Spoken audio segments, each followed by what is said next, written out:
Again, with breaking news out of Avon, that's where firefighters are putting out flames in hot spots in an apartment building there. Fox 61's Jake Garcia is live for us from the scene. Jake, a lot going on there. State police, first responders, firefighters, and even the American Red Cross are on the scene. You just spoke with a fire chief. What did he tell you about what happened? Well, Bridget, he told me that it all started, they got the call around 6:30 this evening for a fire outside of a building here at the Avon Place Apartments in Building 44. I'm going to step out of the way so you can get a closer look of where that fire started. It's on the third floor on the patio or porch area. They say the fire started there on the outside, then moved up and over. Now, we have seen in the last several minutes, people have been let back into their apartments to get their things, but 58 apartments in total are people who live in those 58 apartments are being displaced tonight. They're going to local hotels for the night. Eversource Electricity Company came out and shut off the utilities to the building. The first responders just now getting into the steps of their investigating about the damage, the extent to the damage of the building. But firefighter says this one came with a challenge as the fire spread to a hard to reach area. Take a listen. This is not an attic area. It's a very narrow void between the third floor and the roof deck.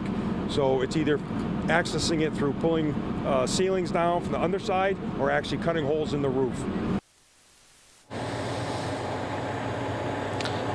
And two firefighters were also hurt, one taken to the hospital, expected to be okay, the other one treated on scene and returned back to work. But definitely a lot of moving parts here. We have seen the Salvation Army here making sure that people have coffee, the American Red Cross making sure that people are fed as they in their nights and make sure that they get all their belongings so that they can go to the hotel for the night. It's unclear when they'll be able to be let back in or if this building has any structural damage. They say that that is part of their investigation now.